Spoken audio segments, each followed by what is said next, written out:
Okay, advanced financial accounting സബ്ജക്റ്റിൻ്റെ question paper discussion continue ചെയ്യുകയാണ്. ഇത് പാർട്ട് ബി ആണ്. അതായത് ഞാൻ ഓൾറെഡി ഒരു ക്ലാസ് തന്നിട്ടുണ്ട്, അതാണ് പാർട്ട് എ. അതിൻ്റെ ബാലൻസ് ആയിട്ടാണ്. ഓക്കെ, സോ നമ്മളിവിടെയാണ് പറഞ്ഞു നിർത്തിയിരിക്കുന്നത്. ഓർക്കുന്നുണ്ടാവും ആ ക്ലാസ് കേട്ടവർക്ക്. Inter department transfer of goods at market price എന്താണെന്ന് പറഞ്ഞ് നിർത്തി. Next joint bank account. ഞാൻ പറഞ്ഞാൽ ഇത് നോക്കി വെക്കണം. ജോയിൻറ്റ് ബാങ്ക് അക്കൗണ്ട് നോക്കി വെക്കാൻ ഓൾറെഡി പറഞ്ഞിട്ടുണ്ട്. അത് നിങ്ങൾ നോക്കി വെക്കണം. കാരണം ഈ ക്വസ്റ്റ്യൻ ഇങ്ങനെ വരുന്നത് കണ്ടോ. നെക്സ്റ്റ് ഇനി അങ്ങോട്ട് എനിക്ക് പറയാൻ എളുപ്പമാണ്. ജോയിൻറ്റ് വെഞ്ചറും കൺസൈൻമെൻറ്റും ഇത് വീണ്ടും വീണ്ടും ചോദിക്കുന്നുണ്ട് കേട്ടോ. അത് എനിക്കെന്തോ അങ്ങോട്ട് ഓക്കെ, അത് അത്ര നല്ലൊരു ടോപ്പിക് അല്ല, എങ്കിൽ പോലും നിങ്ങളൊന്ന് നോക്കി വെച്ചേരുന്ന. ഇനി അവർക്ക് അത്രയ്ക്ക് സമാധാനക്കേടാണെങ്കിൽ ജോയിൻറ്റ് വെഞ്ചറും കൺസൈൻമെൻറ്റും നോക്കി വെച്ചേക്കുക. ഇത് നോക്കാൻ ഞാൻ പറഞ്ഞിട്ടുണ്ട്. ഡിസൊല്യൂഷൻ ഓഫ് ഫേമും പാർട്ട്ണർഷിപ്പും പഠിപ്പിച്ചതാണ്.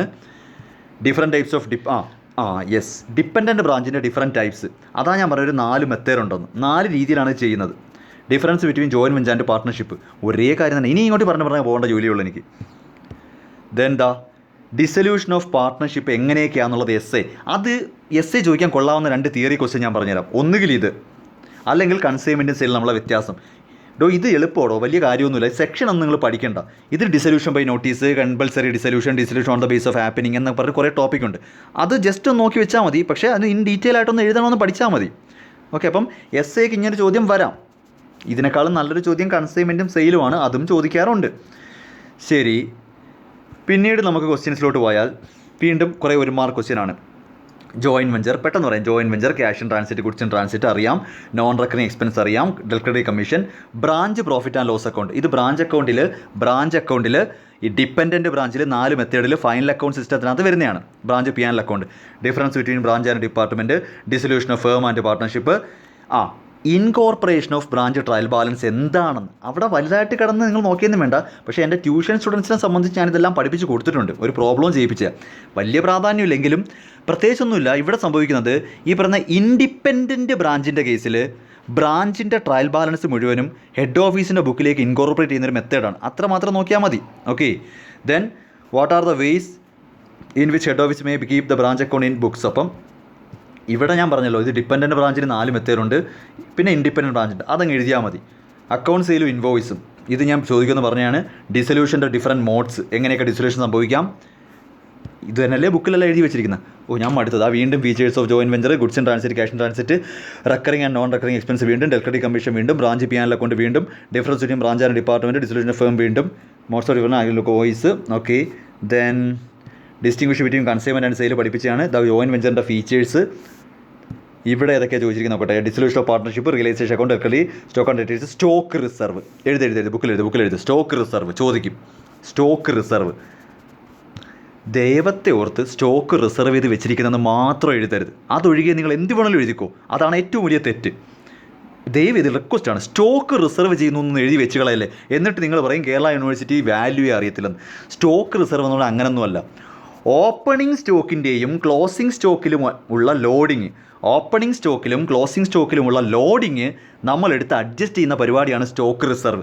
അങ്ങനെ എഴുതി വെക്കുക. ദയവ് നിങ്ങൾ ലോഡിംഗ് എന്ന വാക്കെങ്കിലും എവിടെയെങ്കിലും എഴുതിയേക്കണേ. സ്റ്റോക്ക് റിസർവ് ഉദ്ദേശിക്കുന്ന adjustment of amount of loading in opening stock and closing സ്റ്റോക്കാണ്. ബുക്കിലോട്ട് എഴുത്. അതാണ് സംഭവം. ജോയിൻറ്റ് വെഞ്ചർ അറിയാം, അക്കൗണ്ട്സ് അറിയാം, ഡിപ്പെൻഡൻറ്റ് ബ്രാഞ്ച് അറിയാം, പെർഫോമൻസ് അറിയാം, കാരണം മുറേ പ്രിൻസിപ്പൾ അറിയാം, branch dependent, goods in transit. ഇത് ഒരേ ചോദ്യം വീണ്ടും വരുന്ന കണക്ക് തന്നെ. അതറിയാം. ബ്രാഞ്ച് അഡ്ജസ്റ്റ്മെൻറ്റ് അക്കൗണ്ട് അറിയാം, ഡിസിഷൻ അറിയാം, ജോയിൻറ്റ് വെഞ്ചർ അക്കൗണ്ട് അറിയാം. ദെൻ റെൻറ്റ് എന്തിൻ്റെ ബേസിലാണ്? Floor area, power, horse power, light points, depreciation, cost of asset. എഴുതിക്കോണേ, ചോദിക്കാറുള്ളതാണേ. ഇൻ്റർ ബ്രാഞ്ച് ട്രാൻസാക്ഷൻ ഞാൻ പറഞ്ഞല്ലോ, ബ്രാഞ്ചും തമ്മിലുള്ള memorandum joint venture account. Loss of ഗുഡ്സിൻ്റെ അക്കൗണ്ടിങ് ട്രീറ്റ്മെൻറ്റ് അറ്റ്ലീസ്റ്റ് ഇങ്ങനെയെങ്കിലും എഴുത്. നോർമൽ ലോസ് ആണെങ്കിൽ ബുക്കിൽ റെക്കോർഡ് ചെയ്യത്തില്ല. അത് ക്ലോസിംഗ് സ്റ്റോക്കിൻ്റെ വാല്യൂഷനിൽ അഡ്ജസ്റ്റ് ആയി പോകത്തതേ ഉള്ളൂ. അബ്നോർമൽ ലോസ് ആണെങ്കിൽ ബുക്കിൽ റെക്കോർഡ് ചെയ്യും എന്നെങ്കിലും എഴുതി വെക്കുക നിങ്ങൾ. അത്രയും മതി. Difference between account sale and invoice, what is partnership deed, ഒരേ question difference between consignment and sale. ഇത്രയും പഠിച്ചുകൊണ്ട് പോയാൽ മതി. ഇപ്പോൾ നിങ്ങൾക്ക് ഫ്രീ ആയി. മൈൻഡ് ഒന്ന് ഫ്രീ ആക്കാൻ വേണ്ടിയാണ്. ഇത്രയേ ഉള്ളൂ കേസ്. ഇതാണ് അഡ്വാൻസ് ഫിനാൻഷ്യൽ അക്കൗണ്ട്. നിങ്ങളിതങ്ങ് നോക്കിയാൽ മതി.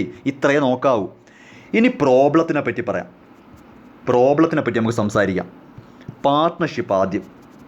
ക്വസ്റ്റ്യൻസ് വർക്കൗട്ട് ചെയ്യാൻ പ്രായോഗിക ബുദ്ധിമുട്ടുണ്ട്. അതിൻ്റെ റീസൺ ഞാൻ ഓൾറെഡി ഫസ്റ്റ് ക്ലാസ്സിൽ പാർട്ട് എ പറഞ്ഞു.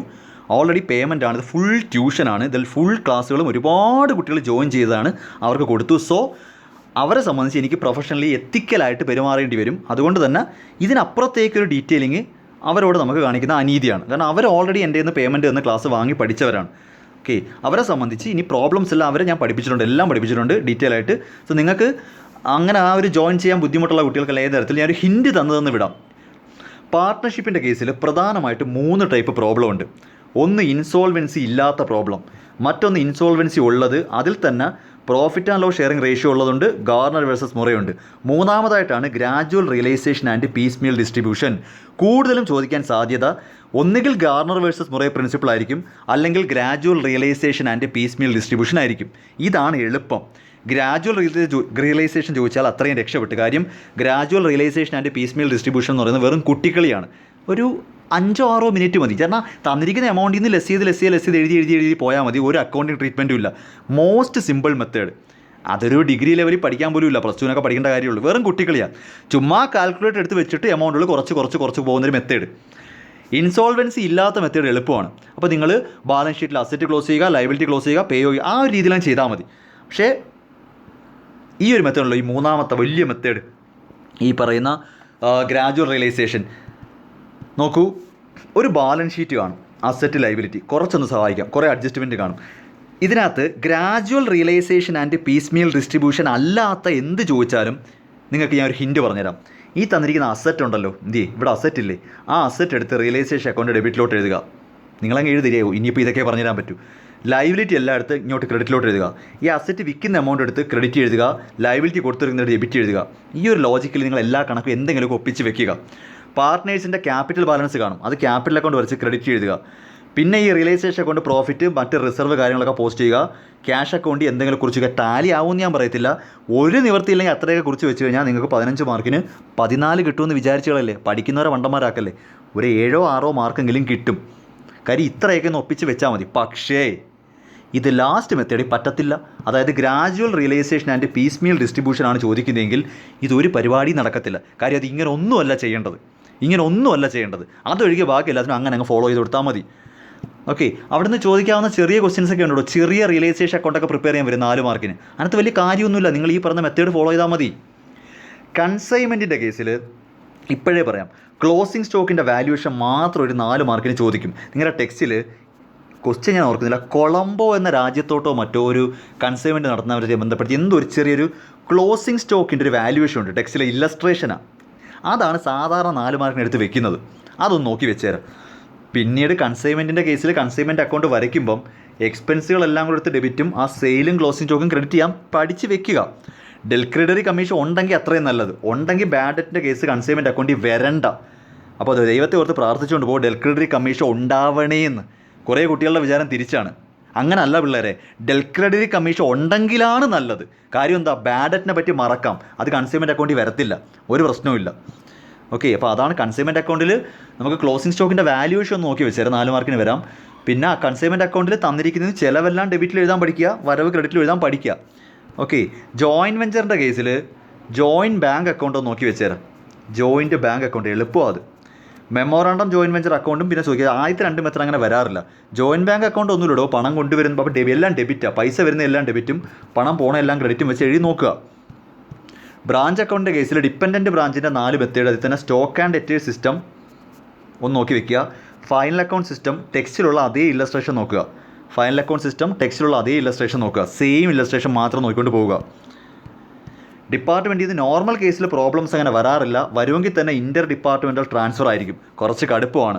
കടുപ്പമെന്ന് പറഞ്ഞാൽ അത് കോസ്റ്റ് പ്രൈസും മാർക്കറ്റ് പ്രൈസും ഉണ്ട്. നന്നായിട്ട് പഠിച്ചാലേ എന്തെങ്കിലും ചെയ്യാൻ പറ്റൂ. പൊതുവേ ഡിപ്പാർട്ട്മെൻറ്റൽ അക്കൗണ്ടിങ് കണ്ടൻറ്റ് കുറവാണെങ്കിലും കയറി അവന്മാർ ടൈറ്റ് ചെയ്ത് കഴിഞ്ഞാൽ വലിയ പാടാണ്. കാര്യം inter department transfer at market price പോലെ വല്ലതും വന്നാൽ അത് നിങ്ങൾക്ക് തൊടാൻ പറ്റത്തില്ല. അത് ടെക്സ്റ്റിലുള്ളതാണെങ്കിൽ പോലും നിങ്ങളത് പഠിച്ച്, അതായത് ഇപ്പം എന്നെ സംബന്ധിച്ച് കണക്കുകളെല്ലാം ഞാൻ നിങ്ങളെ പഠിപ്പിച്ച് തന്നിട്ടുണ്ട് കുറേ കുട്ടികളെ പേയ്മെൻറ്റ് ബേസിൽ. അവരെ നോക്കിക്കൊണ്ടെന്നാലും പോയിക്കോ, കേൾക്കുന്നവരാണെങ്കിൽ ഈ കണക്ക്. അല്ലാത്ത സംബന്ധിച്ച് ഡിപ്പാർട്ട്മെൻറ്റൽ അക്കൗണ്ടിങ് പ്രോബ്ലം അങ്ങ് വിട്ടേക്കുക. നോർമലി ചെറിയ പ്രോബ്ലംസ് ആണെങ്കിൽ ആ പറയുന്ന അപ്പോർഷൻമെൻറ്റ് മാത്രം ചെയ്യാനാണെങ്കിൽ ഓക്കെ, നിങ്ങൾ ആ തന്നിരിക്കുന്ന ക്വസ്റ്റ്യൻ അതുപോലെ ട്രേഡിംഗ് ചെയ്യാനെ കൊണ്ട് വരച്ചങ്ങ് എഴുതിയാൽ മതി. അത്രയാണെങ്കിൽ ഓക്കെ, എളുപ്പമാണ്. പക്ഷേ ഇൻ്റർ ഡിപ്പാർട്ട്മെൻറ്റിലോട്ട് കയറിയിട്ടേ 15 മാർക്ക് ചോദിക്കത്തുള്ളൂ. അത് വന്നാൽ ഇത്തിരി ടൈറ്റാണ്. അതിപ്പോൾ സമയം കളയണ്ട. നിങ്ങളതുകൊണ്ട് പാർട്ട്ണർഷിപ്പും കൺസൈൻമെൻറ്റും തറവായിട്ട് പഠിക്കുക, നന്നായിട്ട് പഠിക്കുക. ഒരുവിധം എല്ലാം ആദ്യം കിടക്കുക. പിന്നെ ഞാനീ പറഞ്ഞ തിയറി എല്ലാം നോക്കിയിട്ട് പ്രോബ്ലം നിങ്ങൾ അറ്റൻഡ് ചെയ്യാതെ വിടണ്ട. എന്തെങ്കിലുമൊക്കെ അവിടെ എവിടെയൊക്കെ കുറിച്ച് പോയി അക്കൗണ്ടൊക്കെ വരച്ചിട്ട് ഡെബിറ്റും ക്രെഡിറ്റും ഒക്കെ അറിയാമല്ലോ. എക്സ്പെൻസ് എപ്പോഴും ഡെബിറ്റ് ചെയ്യുക, ചിലവ് എപ്പോഴും അങ്ങനെയെങ്കിലും പറയാം, ചിലവ് എപ്പോഴും ഇടത്തെ സൈഡിലും വരവ് എപ്പോഴും വലത്തെ സൈഡിലും അങ്ങ് എഴുതുക. ചിലവ് എപ്പോഴും ഇടത് സൈഡിലും വരവ് എപ്പോഴും വലത് സൈഡിലും എഴുതുന്ന ഒരു ലോജിക്കുണ്ട്. അങ്ങനൊന്നും പഠിപ്പിച്ചു തരാൻ പാടില്ല. ഞാനീ പറയുന്ന അക്കൗണ്ടിങ്ങിന് എതിരായിട്ടുള്ള ക്രൂരതയാണ്. ഇനിയിപ്പോൾ ഇതൊക്കെയല്ലേ പറയാൻ പറ്റൂ. അങ്ങനെയെങ്കിലും എന്തെങ്കിലും എഴുതി വെച്ചേക്കുക. ഓക്കെ, അതൊക്കെ കുറിച്ച് വെച്ചാൽ ചിലപ്പോൾ മാർക്ക് കിട്ടും. ഈ ലീവ് ചെയ്യുമ്പോഴാണ് പ്രശ്നം. നിങ്ങൾ ബ്ലാങ്ക് പേപ്പർ കെട്ടി കൊടുത്തിട്ട് പ്രതീക്ഷിക്കരുതൊന്നും. എന്തെങ്കിലുമൊക്കെ എഴുതിയോ. ഈ എന്തെങ്കിലും എന്ന വാക്കിന് നിങ്ങൾ എന്തെങ്കിലും മീൻസ് കൺസൈൻമെൻ്റ് ആണെങ്കിൽ ഗുഡ്സ് സെൻഡ് ടു കൺസൈൻമെൻറ്റ് അത് ഡെബിറ്റാണ്, കൺസൈനറുടെ ചിലവ് ഡെബിറ്റാണ്, കൺസൈനി ചിലവ് ഡെബിറ്റാണ്, കമ്മീഷൻ ഡെബിറ്റാണ്, ബാഡ് ഡെറ്റ് ഉണ്ടെങ്കിൽ ഡെബിറ്റാണ്, സെയിൽ ക്രെഡിറ്റാണ്, ക്ലോസിംഗ് സ്റ്റോക്ക് ക്രെഡിറ്റാണ് എന്നെങ്കിലും എഴുതി വെക്കണമെന്നാണ് പറയുന്നത്. അല്ലാതെ വായി തോന്നി എഴുതി വെക്കാനല്ല. ഇത്രയെങ്കിലും നിങ്ങൾക്ക് ലോജിക്ക് ഉണ്ടെങ്കിൽ എഴുതാം. ഇതിന് വലിയ അക്കൗണ്ടിങ് ബുജികളൊന്നും ആവണ്ട. അപ്പോൾ ഇത്രയും കാര്യങ്ങളൊക്കെ നോക്കി വെച്ചാൽ മതി. നിങ്ങളുടെ third sem advance financial accounting നിങ്ങളുടെ കയ്യിൽ ഒതുങ്ങും, കൈവെള്ളയിലിരിക്കുവാണ്, കൊണ്ട് കളയരുത്. പ്രോബ്ലംസ് വരുമ്പോൾ നിങ്ങൾ ക്വസ്റ്റ്യൻ പേപ്പറിൻ്റെ വലിപ്പം നോക്കണ്ട. ചിലപ്പോൾ 1.5 പേജൊക്കെ കാണും. നല്ല കാര്യം, ക്വസ്റ്റ്യൻ വലിപ്പം കൂടിക്കോട്ടെ. അപ്പോൾ അത്രത്തോളം നമുക്ക് എക്സ്പ്ലനേഷൻ നമ്മളെ മൈൻഡിൽ കുറയ്ക്കാം. കാര്യം അവിടെ തന്നെ എക്സ്പ്ലെയിൻ ചെയ്തിട്ടുണ്ടല്ലോ. വളരെ ഫ്രഷ് മൈൻഡായിട്ട് പതുക്കെ കോൺസെൻട്രേറ്റ് ചെയ്തിട്ട് ക്വസ്റ്റ്യനിൽ ഓരോ വരിയും പെൻസിൽ കൊണ്ട് റീഡ് ചെയ്ത് വരച്ച് വരണം. അല്ലാതെ ക്വസ്റ്റ്യൻ പേപ്പർ എടുത്ത് 1.5 കിലോമീറ്റർ ദൂരോട്ട് വെച്ചിട്ട് എൻ്റെ അമ്മോ വലിയ ചോദ്യം എന്നെ കൊണ്ട് പറ്റത്തില്ല, വായിച്ച് പോലും നോക്കാതെ ചിലങ്ങ് ലീവ് ചെയ്യുന്ന. വായിക്കുക, ക്വസ്റ്റ്യൻ പതുക്കെ വായിക്കുക. A consigned goods to mister B. അപ്പം എ കൺസൈനറാണ്, ബി കൺസൈനറാണ്, ഓക്കെ, 4 rupees. അങ്ങനെ വായിച്ച് അങ്ങനെ വരണം. അല്ലാതെ ദൂരോട്ടെടുത്ത് വെച്ചിട്ട് വലിയ ചോദ്യം എന്ന് പറയരുത്. പതുക്കെ വരികൾക്കിടയിലൂടെ വായിച്ച് വരണം. ഞാൻ എൻ്റെ ക്വസ്റ്റ്യനുകളെല്ലാം അങ്ങനെയല്ലേ വർക്കൗട്ട് ചെയ്തിരുന്നത്. നിങ്ങൾ ക്വസ്റ്റ്യനകത്തൊരു ഓപ്പറേഷൻ നടത്തണം. എ കൺസൈനർ വോയിസ് ക്വസ്റ്റ്യൻ അയച്ചു, അവിടെ എക്ക് ഇത്രയും ചിലവ് വന്നു, ബി ഇതിന് ഇത്രയ്ക്ക് വിറ്റു, ബാഡ് ഡെറ്റ് ഉണ്ടായി, അപ്പോൾ ഡെൽക്രറി ഉണ്ട് അല്ലെങ്കിൽ ഇല്ല എന്ന് എഴുതി ലോസ് സംഭവിച്ചെങ്കിൽ അങ്ങനെ, ക്ലോസിംഗ് സ്റ്റോക്ക് ഇങ്ങനെ, ഇൻവോയ്സ് ആണെങ്കിൽ അങ്ങനെ, ആ രീതിയിൽ പഠിച്ചു വരിക. ഇതിനകത്ത് ടെൻഷനൊന്നും വേണ്ട. അപ്പോൾ ഇങ്ങനെയാണ് നിങ്ങൾ തേർഡ് സെം അക്കൗണ്ടിങ്ങിനെ അപ്രോച്ച് ചെയ്യേണ്ടത്. ഫുൾ കോൺഫിഡൻസ് ആയിട്ടിരിക്കുക. പരീക്ഷ കഴിഞ്ഞിട്ട് ക്വസ്റ്റ്യൻ പാടാണെന്ന് പറഞ്ഞാൽ കുറേയൊക്കെ നിങ്ങൾ വായിച്ചെടുത്തതിൻ്റെയൊക്കെ കുഴപ്പമാണ്. ഇവിടെ ഈസിയും ഡിഫിക്കൽറ്റിയൊന്നും ഇല്ലടോ. പരീക്ഷ പ്രത്യേകിച്ച് അക്കൗണ്ടിങ്ങിൻ്റെ കേസിൽ അക്കൗണ്ടിങ് റൂളിനകത്ത് ആകെ ഡെബിറ്റും ക്രെഡിറ്റുമേ ഉള്ളൂ. മൂന്നാമതൊന്നുമില്ല. ഒരു വര വരച്ചിട്ട് ഇടതും വലതും എഴുതാനല്ലേ ഉള്ളൂ. അതെങ്ങനെ പാടാക്കുന്നത്? ഒരു ട്രാൻസാക്ഷന് ഡെബിറ്റും ക്രെഡിറ്റും അല്ലേ ഉള്ളൂ. അത് തിരിച്ചറിയണം. +1 പഠിക്കേണ്ടതാണ്. അത്രേ ഉള്ളൂ അക്കൗണ്ടിങ്. ഓക്കെ, അപ്പോൾ പാർട്ട്ണർഷിപ്പും കൺസൈൻമെൻറ്റും അങ്ങ് പഠിച്ചോ. വൃത്തിക്ക് വെടിപ്പിനങ്ങ് പഠിച്ചോ. പാർട്ട്ണർഷിപ്പും കൺസൈൻമെൻറ്റ് ഒരു വരി പോലും വിടണ്ട. തിയറി മൊത്തത്തിൽ ഇവിടെ കിടന്ന് മറിഞ്ഞോളും. ബാക്കി തിയറികൾ എന്തൊക്കെയാണെന്നുള്ളത് നോട്ട് ചെയ്ത് വെച്ചിട്ടുണ്ട്. അതും കൂടെ അങ്ങ് പഠിക്കുക. മാക്സിമം ഇതൊരു revision cum previous year question paper എല്ലാം വരുന്നുണ്ട്. കുറേയൊക്കെ ഞാൻ ക്ലാസ് കൊടുത്ത് തന്നിട്ടുണ്ട്. അപ്പോൾ എന്നാൽ കഴിയുന്നതിൻ്റെ മാക്സിമം എഫേർട്ടിൽ ഞാൻ എല്ലാം എടുത്ത് തന്നിട്ടുണ്ട്. സോ എൻ്റെ പാർട്ട് എയും പാർട്ട് ബിയും കേൾക്കണം. എ കേട്ടിട്ടേ ബി കേൾക്കാവേ. അപ്പോൾ എയും ബി എല്ലാം കേൾക്കുക. ഇതിൽ ഏതെങ്കിലും ടോപ്പിക്കിൻ്റെ എക്സ്പ്ലനേഷൻ എടുക്കും, ട്യൂഷൻ പോലെ എന്തെങ്കിലും ആണെന്നെങ്കിൽ നിങ്ങൾക്ക് കോൺടാക്ട് ചെയ്യാം. എൻ്റെ കോൺടാക്ട് നമ്പറിനെ ക്ലാസ്സിലും വയ്ക്കും.